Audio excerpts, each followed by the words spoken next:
Welcome to the What's Our Verdict TV podcast, where we fashion ourselves television judge and jury. My name is JJ Crowder. I'm here with my co-hosts, Mattson Heiner, Better red than dead. Ian Anderson, Some shit. and Jay Vinson. Hey guys. You guys ever find yourself wondering if you take the time to set your TiVo to record a show each week, spend that money on that streaming service, or invest hours into binging that show that all your friends keep telling you to watch? Well, we're here to answer that question for you. We put TV shows on trial, discuss the facts, pass judgment, and let you know our verdict. To check out our other episodes, if you're joining us on Facebook or Instagram, you can head to our website using the link in our bio.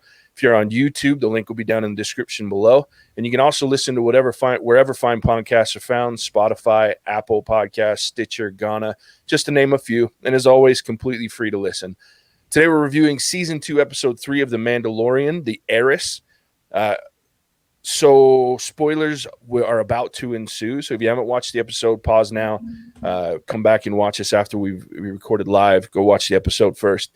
If you don't care about spoilers, hang out because we're about to spoil the shit out of this thing. So I want to open up, guys, the question just to everybody, and kind of a big shift for me anyway, as far as where this episode went, the information that was in it. So I kind of want to open up and say, what was each of your individual thoughts about this episode? What are some high level takes that you guys had, and what'd you think?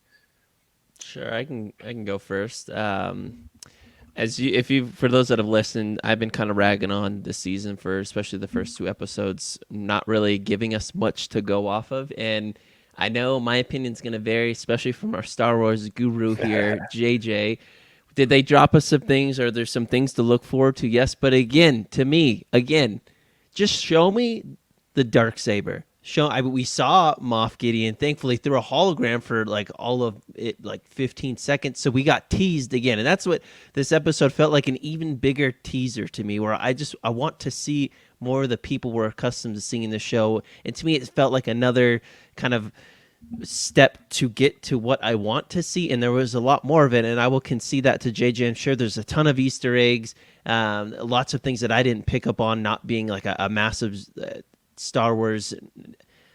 Well, I'm going to call JJ a Star Wars nerd because he just knows so much stuff, and that I'm not going to pick up on. And for those reasons, I don't think those things resonated as big with me, where I'm looking for the centralized plot and story that's being driven home. So it's not that this episode was bad, but I'm still just waiting to get into the thick of, let's get Mando in front of Moff Gideon, or get him back with the two other characters, as the shock trooper and the bounty kind of leader guy and such, and keep driving the story home there.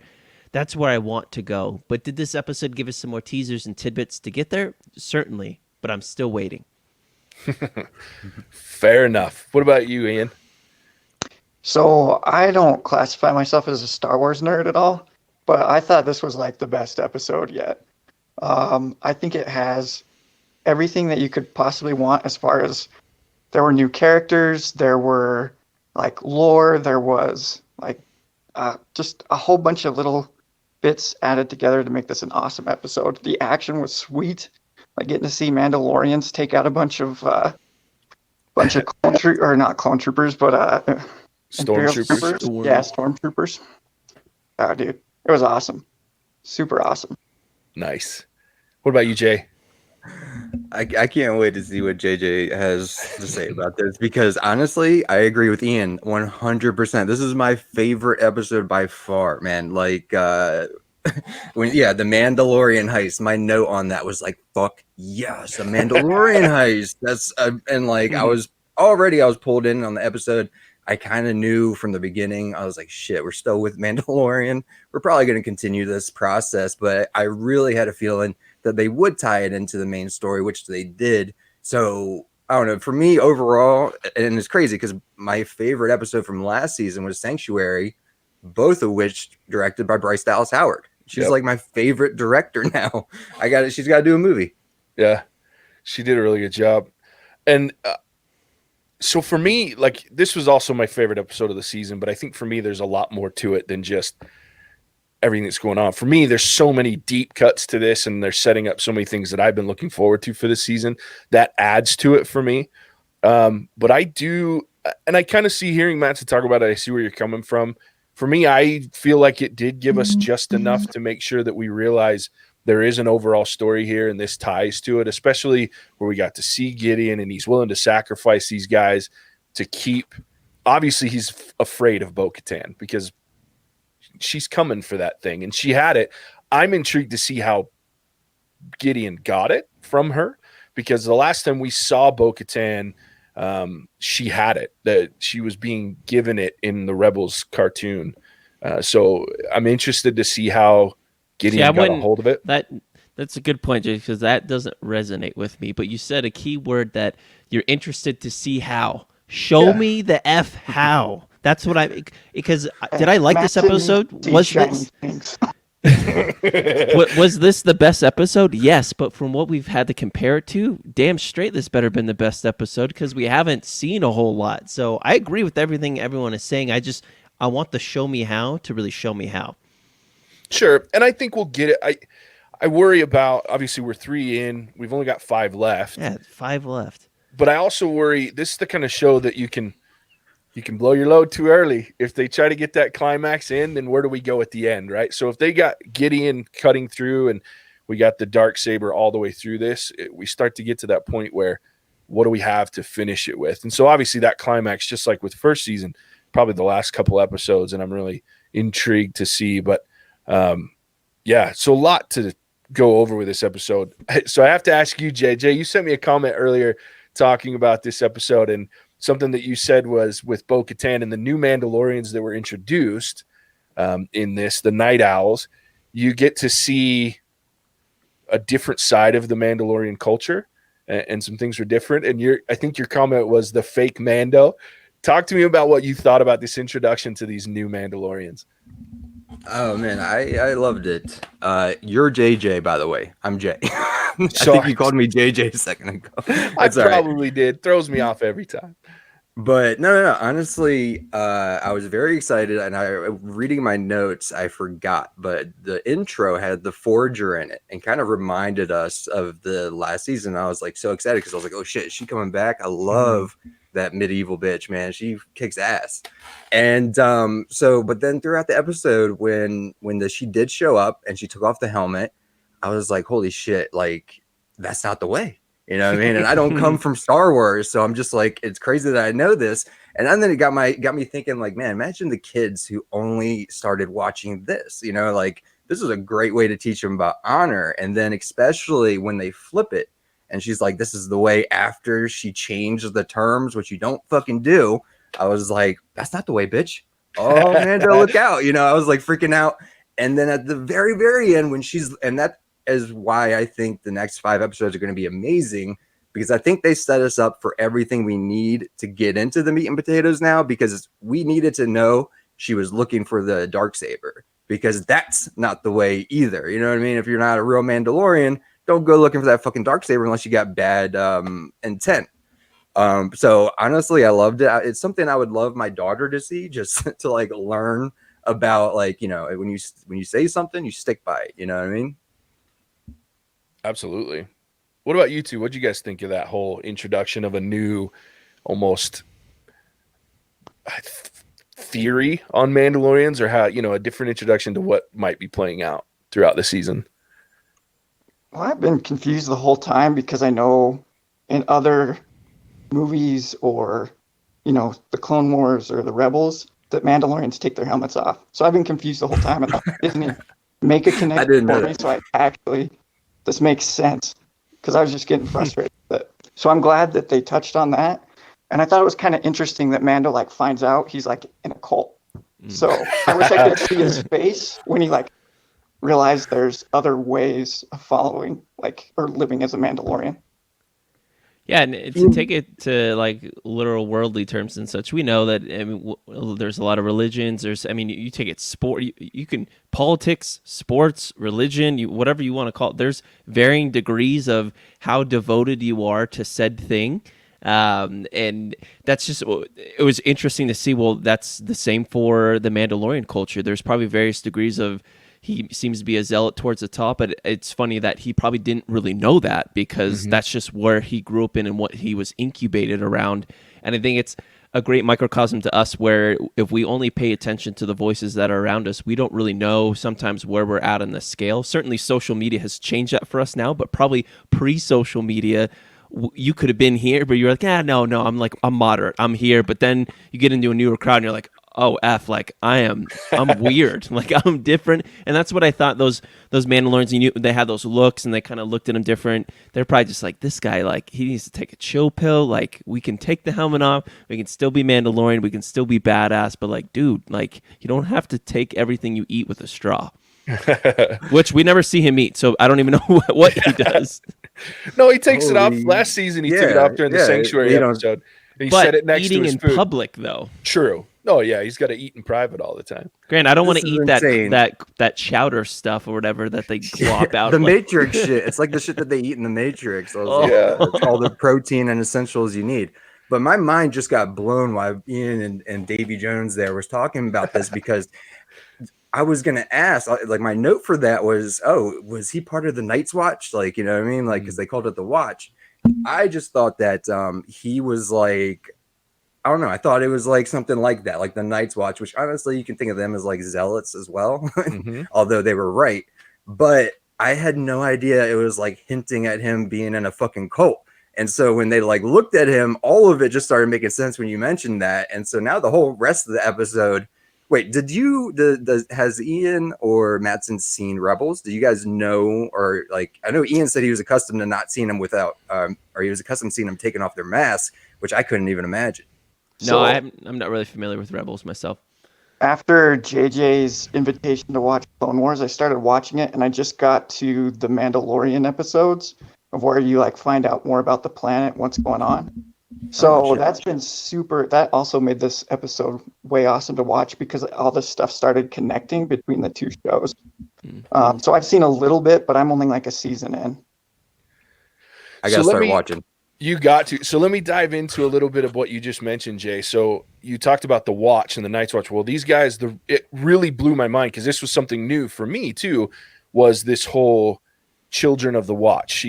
They called him one of the Children of the Watch. Well, the Watch they're referring to, I mentioned last episode, or the first one maybe, is Death Watch. And so Death Watch was a clan of Mandalorians that were zealots. They were led by a guy called Pre Vizsla. Funny enough, was voiced by Jon Favreau. Right. So in the Clone Wars cartoon. So the Children of the Watch, I was like, oh shit. So everybody that's followed Death Watch from then on, or at least after a certain part. So what they just did, they finished the Clone Wars with like ending a story around Death Watch being led by Darth Maul. And so they just finished this storyline where you don't really know what's happened with Death Watch. And then we find out that Death Watch is picking up these kids and kind of rebuilding their ranks with adopted Mandalorians. And so that's where the Children of the Watch. So that was all new for me. And I was able to put those pieces together because of my ridiculous amount of watching of everything Star Wars. But Clone Wars and then Rebels talks a little bit about it. But the reason, and what got me excited, is Bo-Katan Kryze. So you see her come in. That's why they call this episode the Heiress, because she's technically the heir to, from a certain point of view, the Mandalorian people. And for a while, she was their leader, because at the end of Rebels, she's given the Darksaber by another Mandalorian, Sabine Wren, who is part of the Rebels crew. She gets the Darksaber from Maul. She gives it to Bo-Katan so that she can lead the Mandalorians. And then that's the last you see of this. So everything post is why I'm so excited to see how she lost it. I'm sure it's during the Purge, which they'll talk about, is somehow that got transferred over to the Empire, to Gideon. But that was so cool for me because it was new. It was something that was like, oh shit, this is new, that ties into everything that I've watched and love. So that was really exciting, this whole Children of the Watch thing. Man, so am I completely wrong about her? She's actually a good Mandalorian? Yes, she is. So her story, she doesn't come off like good. I'm with you there, Jay. Even in the beginning when they mentioned the height, or he says he's got to take the kid to a Jedi, they all look at each other, and I was like, I'd be worried right then and there. It was like a long 30-second pause of them all like, we can do it. You know the Jedi? I know the Jedi. I was like, don't do it, Mando. So I guess good's a relative term, right? She's always been a bit of an extremist herself. It's kind of an interesting comparison, because Death Watch, led by Pre Vizsla, she Bo-Katan has she even helped Maul in one of the animated series for a little while. She joined a group of, so she's been on both sides, but everything she does for Mandalore. She doesn't do it she wants to help unite the people of Mandalore. Her sister, Satine Kryze, was a duchess in the Clone Wars, and she was leading the people. And the reason that Death Watch came about was to combat what they called pacifism. She was trying to lead them down a more peaceful reign, and be part of the Republic at the time. And so even she wasn't in agreement with Satine, Bo-Katan. She was like, we need to be more warrior-like, but she was kind of in the middle of Satine and Pre Vizsla with Death Watch. Death Watch wanted to go to 100% the old ways, where they don't remove their masks, or even if they do, they're very militant. They're a fighting clan. They want to separate. They just want to be their own thing. Satine wanted to be part of the system and be peaceful, and Bo-Katan was kind of in the middle. She was okay. They're a militant society, but she didn't want to separate herself from everyone either. So it was kind of an interesting with those three in play. You guys are blowing my mind, because I came in thinking we want her. I thought she was the villain. I thought she was a new villain. So we want her to have the Darksaber, because Mando's never going to lead anybody. He's a lone gunman type of guy. Wow, man, if Mandalorian was really a cult, I would be fucking right up there, dude. I'd be in like the C program of Mandalorian, because I just took it bait and sinker, man. I was like, that's not the way. No, bitch, that's not the way. Well, you're not alone. Like I said, I've seen, it's crazy. Well, so there was it's kind of an interesting, again, another dichotomy, right? People like myself, when I first started watching this show, and in the first season, they're like, no, we don't remove our helmets. I'm like, wait, what? I was like, that doesn't fit with the canon that I know, because all of the Mandalorians that I know and love remove their helmets. Whereas, and you heard Star Wars fans for days losing their shit because these guys wouldn't take their masks off. And that was the only way you stay a Mandalorian. Well, now you've got the flip side, where people like yourself, Jay, who are coming into this universe, and this is the biggest source of material and canon and lore that you have. You're going, wait, whoa. This Bo-Katan chick, she's not a Mandalorian. She took her shit off. So now you've got these kind of battling, philosophies of, for me, I'm like, God, take your helmet off, dude. Make out with this chick. She wants you. Just take your helmet off, relax. And now, people are like, dude, Bo-Katan, who is actually a Mandalore, born on Mandalore, she takes her helmet off, and they're like, oh, she's not a real Mandalorian. So it's really cool to see this really both sides of this play out. And kudos to Bryce Dallas Howard, man, because I would have never, like, she put in those dirty looks. They were there. I saw them. I picked up on them. Yeah, it was great. So to kind of dive in, so Aaron, got a question. I love it. Aaron's back. This guy, he's amazing. So here's the question. What's the reason why they don't take their helmet off? Well, what we're learning, Aaron, is that this is part of what they called it, a cult. So they call it Death Watch, and so they call them now the Children of the Watch. And so there's two sides of Mandalorians now. There's those that we've seen with Night Owls, with Bo-Katan Kryze in this episode, where they take their helmets off, which is a normal part of their part of Mandalore and Mandalorian society. And then the Mandalorian himself, Din Djarin, who was adopted into, we find out, a group called the Children of the Watch, which I'm sure they don't call themselves that, but they don't remove their helmets they're part of the old ways, the extreme militant version of the Mandalorians. So that's why they don't take their helmets off. Great question, Aaron. All right. So one of my favorite parts of this is when we jump onto this ship, the way they get on the ship and they hijack this whole thing. That whole sequence on the ship was a lot of fun. And that's where we get to see Gideon. So I wanted to talk about that. What did you guys think about that whole, because he didn't want to go, and then she guilted him into, hey, it's the honor thing you've committed. Let's go do it, and I'll tell you where to go. And then she changes the deal on him. I thought that was fantastic. So this whole, we see last episode, it ties into with the frog. She calls his ass out, right?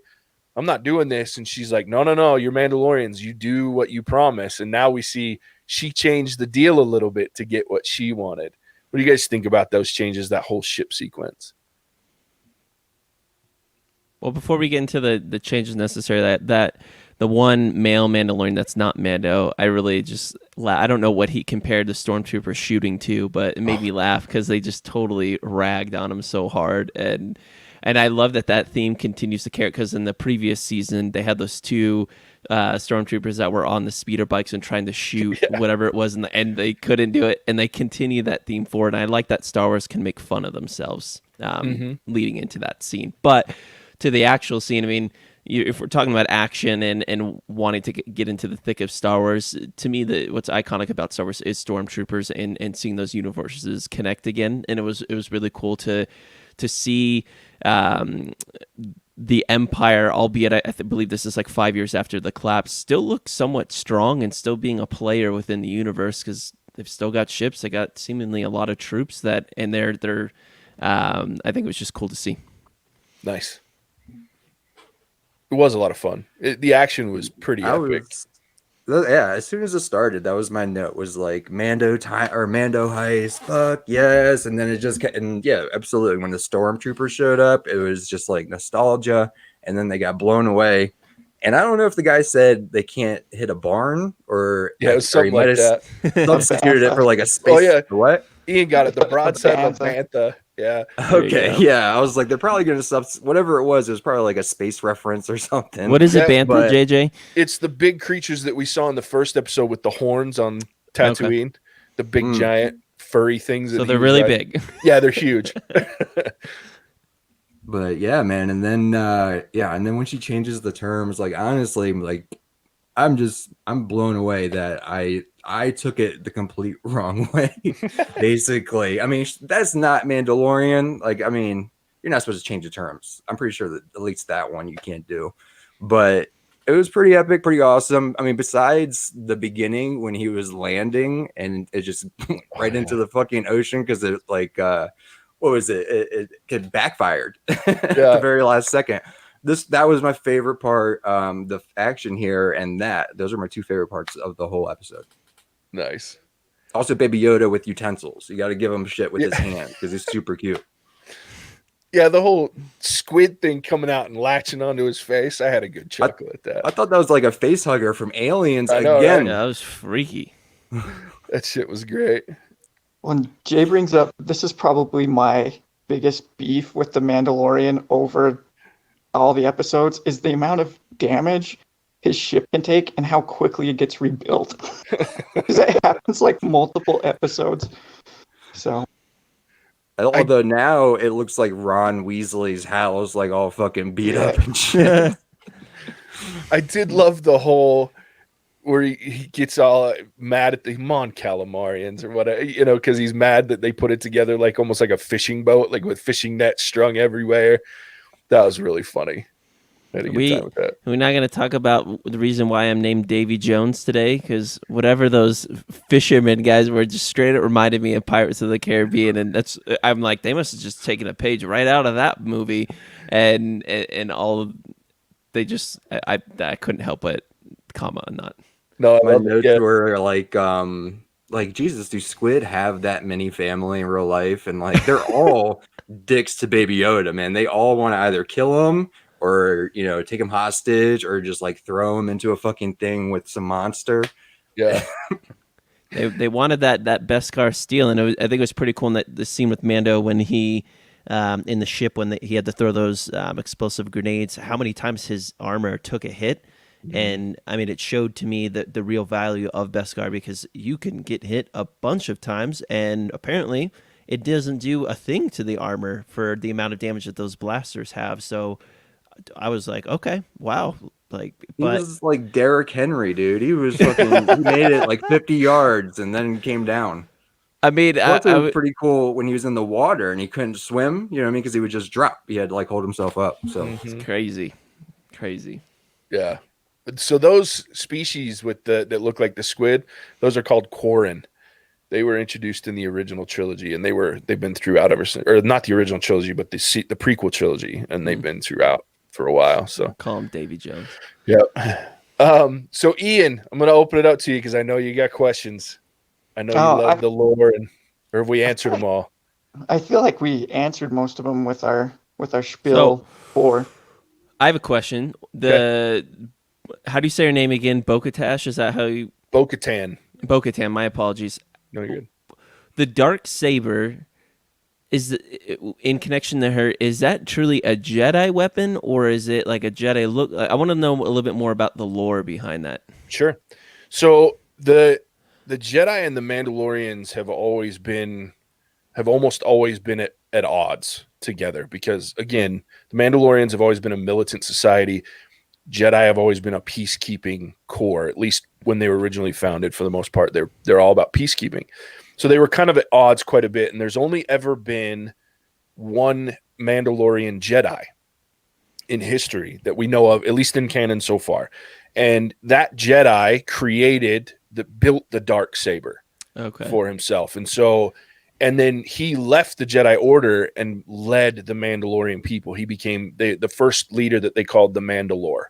And from then on, for a long time, the leader of Mandalore was called the Mandalore, and it was whoever held the dark saber. So that's where that comes from, and that's why Bo-Katan wants it so bad, because whatever Mandalorian or whoever is in possession of the dark saber becomes the rightful leader, and most of the clans, if not all, will follow them. That's why for a good long time everybody was afraid, because in Clone Wars, the animated show, Maul gets a hold of this. So Darth Maul has the dark saber for a very long time, and so he takes over leadership of Death Watch from Pre Vizsla. And you could be a non-Mandalorian but have the dark saber, and then they have to follow you. Certain clans will. Now, the Mandalorians have always been a grumpy people, so they're not every clan, and they're clan based. So there's leaders of the clans, their family names, things like that. Like the Kryze clan, she says, "I'm the last of my clan." They're very clan based, and so not every clan may follow, but in theory, they could be the leader of Mandalore, whether they're Mandalorian or not, at least in the past. So it's also dangerous that Gideon has that thing. Not that there's a lot of true Mandalorians left, but speaking of, like, that's actually that I was afraid, because of that rule where a non-Mando can have it. I was like, oh man, she wants to get it to rule them, when I thought she was a villain. But also thinking about Gideon, that is crazy.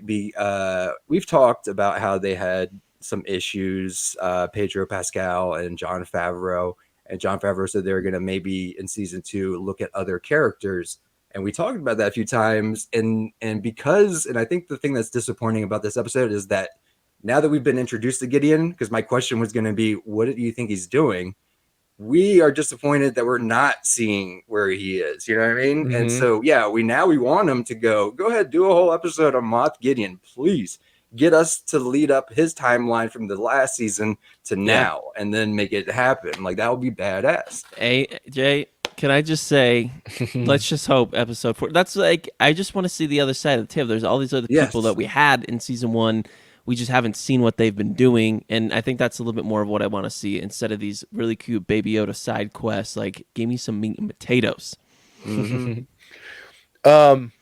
So next episode, you're not going to get that, because I don't think. Damn it, JJ. So, and here, let me tell you why, because it's the thing that I'm most excited for this season, and that being Ahsoka Tano.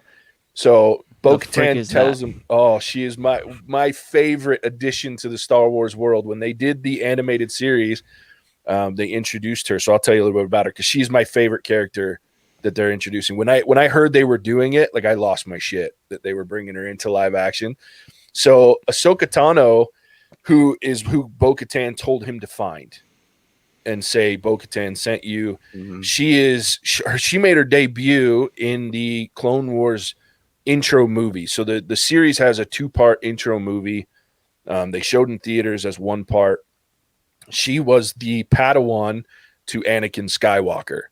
And so they follow her throughout the series, the Clone Wars, and then she does show up a little bit in Rebels. So you get to watch her progression. She was the best part of Clone Wars, in my opinion. At first, when they said they were introducing her, I watched this and I went, "Oh, this is some bullshit." Anakin didn't have a Padawan. But the more I watch, the more entertaining this character is. And now she's one of my favorite Star Wars characters. So I'm thoroughly stoked to have her in this show. So my hope is with them mentioning her, telling her where to find her, that's where we're headed, is to have her be in the next episode. So I'm tickled about that. My guess is, and my theory on this is, there's going to be a battle between her and Gideon for the Darksaber,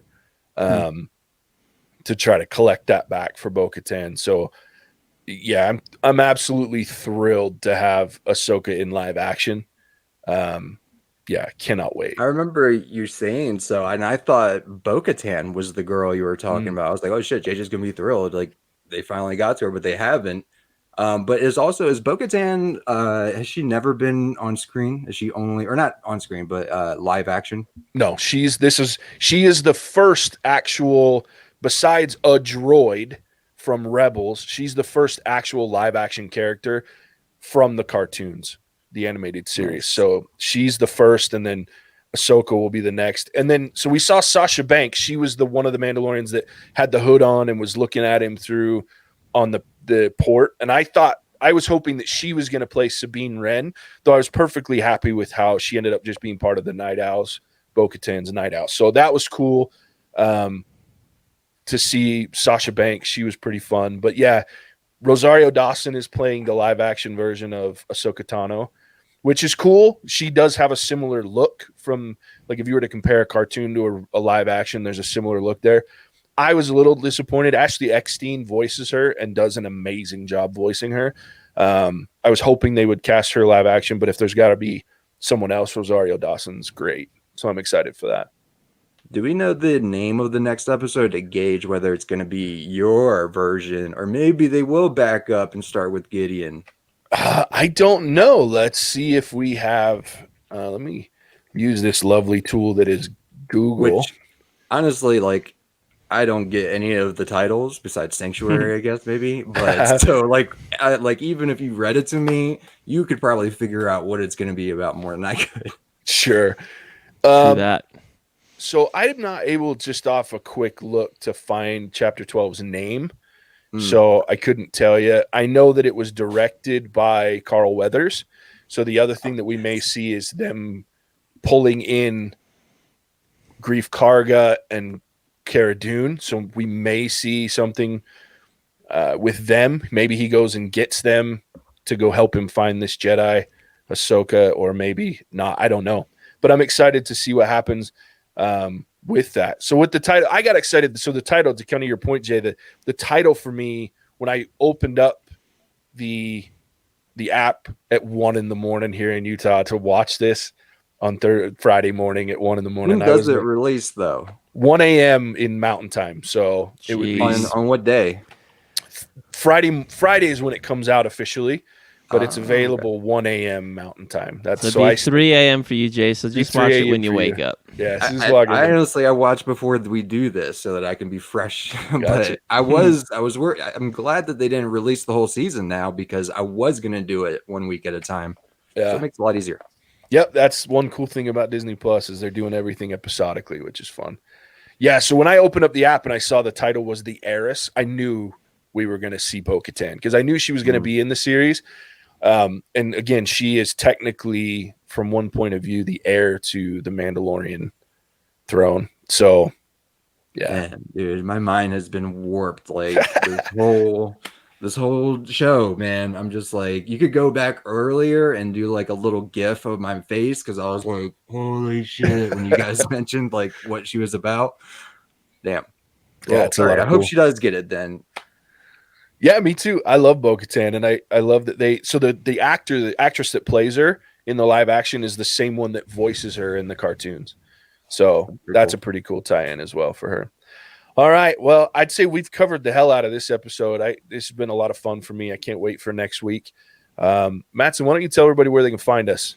Yeah, you can find us wherever good podcasts are found: Apple, Spotify, Ghana. Check us out on our website, whatsourverdict.com, and then come chime in like our Mr. Aaron Diaz did via Facebook and Instagram.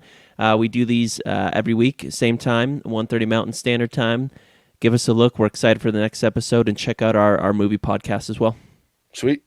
Jay, tell them where they can find you. I know you got some new things coming up as well. So Yeah, I mean, just right now, basically Twitter. I don't really do too much on Facebook, but yeah, I mean, like I said last week, I got one idea at least, and so I'm scheduling some interviews. I got this podcast called Over the Moon. It's this gay couple just kind of talking about their lives. It's pretty funnily. They agreed to tell me their craziest drunk story, so I'm gonna have some pretty. I already got some pretty good interviews scheduled, or not really interviews, but like chats. So that'll be fun. But yeah, I got it on my name there at Hardy J's. nice. Cool. Thanks again, guys, for joining us. Aaron says, great job again, guys. Thank you, Aaron. We appreciate you tuning in, man. I always look forward to questions and hearing from you. So thanks for watching us and posting comments and questions. And so this is The Mandalorian, Season 2, Episode 3, The Heiress. And we'll catch you next week on the next episode. Bye. Bye-bye. Whoa!